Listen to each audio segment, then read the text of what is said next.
ప్రభునందు ప్రియమైన దేవుని బిడ్డలందరికీ శుభాభివందనాలు తెలియజేస్తున్నాను. ఆయుష్ ఆరోగ్యాన్ని ఇచ్చి ఉదయకాలంలో ప్రభును స్తుతించే భాగ్యాన్ని దయచేసిన దేవునికి స్తోత్రం కలుగునగాక.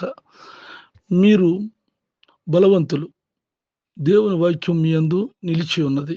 1 యోహాను పత్రిక 2:14 ప్రార్థన.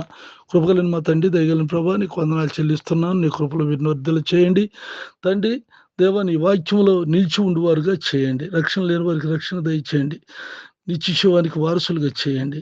వారు అడుగు వాటికంటే, ఊహించు వాటికంటే అత్యధికమైన దీవెనలు దయచేయమని, నీ కృపలో వర్ధలు చేయమని, ఇంట్లో నుండి బయటకు వెళ్తున్నా, బయట నుండి ఇంటికి వస్తున్న కాపుదల భద్రతలో ఉంచు తండ్రి. వారు చేస్తున్న పనులన్నింటిలోనూ, ఉద్యోగాలు, వ్యాపారం, వ్యవసాయంలో నువ్వు తోడుగుండి సహాయం చేయి.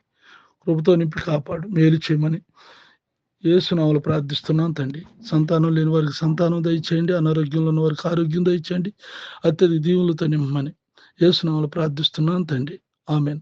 తండ్రి అయిన దేవుని దయ, ప్రభువైన యేసుక్రీస్తు వారి కృప, పరిశుద్ధాత్మకు సన్నిధి నాతోటి సేవకులైనటువంటి వారికి, ఈ ప్రార్థనలు ఏకీపిస్తున్న వారందరికి సదా తోడై ఉండి తన కృపలో నడిపించును గాక. ఆమెన్.